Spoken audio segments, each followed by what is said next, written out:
Chiar ak Blessing waa revue de dëgg bu tay bi si beneen anam lay doon waaye ba tey ànd ak cëslaay ba muy dëgg gannaaw ba Ousmane Sonko ak Abbé André Latyr am ay kàddu yu ñu fi yëkkati ba njeexital ba am leneen lu mu fiy jéem a yëkkati day jaadu ñu fàttali suñu bopp te di leen fàttali fu tànk mënta àgg xel na fa jéem a doxantu waaye fu xel nanguwul àgg xol na fa moytoo doxantu ñaari mbir nga nii yoo xam ne bokk nañ tey ci li tënk mondialisation muy la guerre de la communication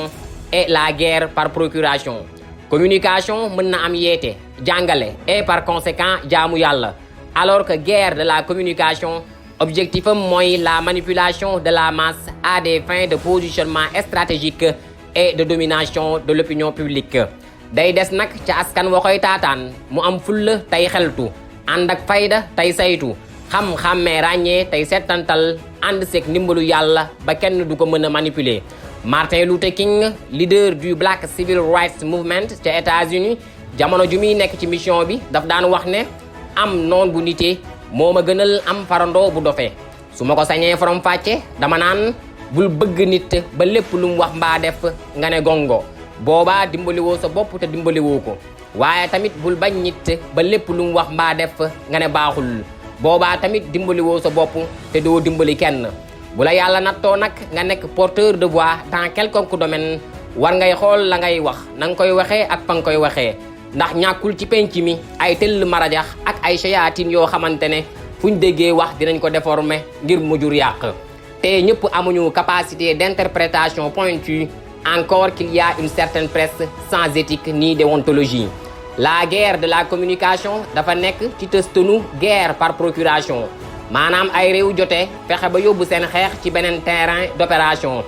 entrer en guerre ci seeni stratégie ñu fexe ba dugal sa ñeneen hors frontière kuy xeexu jàmbur nag sans maîtriser tenants et aboutissants nga perte ca moo gën a yomb nga gañee ca. Et la civilisation occidentale au 21e siècle dafa toll fu ñuy duppee le point de lassitude su ma ko mënee misaal ci cycle doomu aadama dama naan màgget na gannaaw ba mu doonee ndaw jaar ca waxambaane pendant les siècles précédents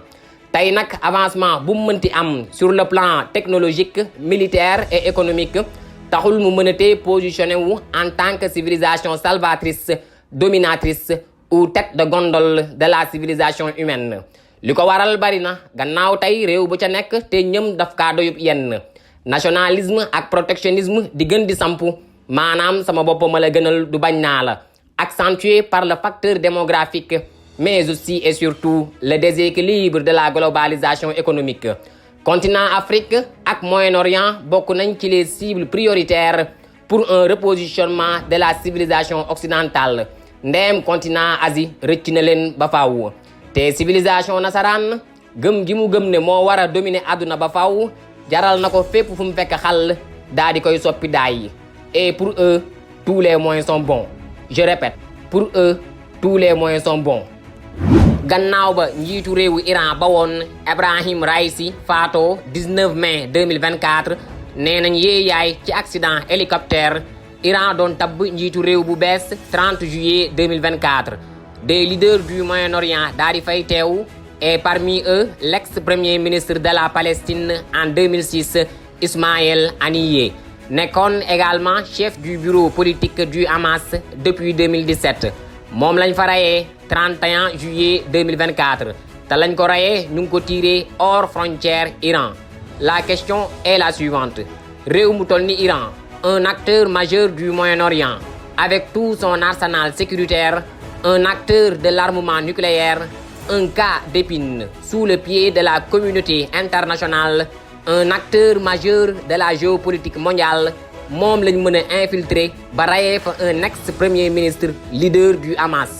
Est-ce que les services souterrains yu mën a matale mission boobu mënuñu woon a entraver la prise d'otage israélien le 7 octobre 2023 te ñoom waa benn bët di ko duppee attaque surprise du Hamas contre Israël.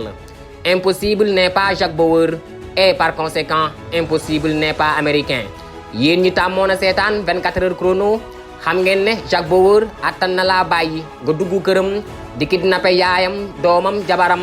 mu mën a intervenir ba sauver leen mu préféré bàyyi la nga yóbbu leen rien que ngir mu mën laa piste topp la ba xam fa nga bawoo ci ban organisation nga bokk ak yan jéego ngeen di waaj a teg dans les prochaines heures. naam mën nañ koo jàppee film kese waaye boroom xam-xam yu bari dañoo saytu ba gis ne c'est une reproduction de la réalité des rapports entre l'Amérique et le reste du monde. lii xew Palestine ak Moyen-Orient bu nekkul film tamit en tout cas am na producteur réalisateur metteur en scène principaux acteurs mais aussi et surtout am na ay épisodes et à chaque période tel épisode. Les diables du sionisme, pour justifier une guerre à la table des Nations Unies et aux yeux de l'opinion internationale, sont prêts à créer une guerre avant même l'heure de la vraie guerre elle-même. maa ngi fi yamale jàngat bi amaana yéen ñiy teewlu xam ngeen ci lu ma xamul lii des kay mooy lépp lu ngeen ci xam mu am njeexital ci pas-pas yi ak doxalin yi. Tu ne peux pas pousser l'autre à aimer forcément ta religion, mais quand même, tu peux te comporter de telle sorte que l'autre ne va pas détester ta religion. Et c'est très important pour la cohésion. Blessing.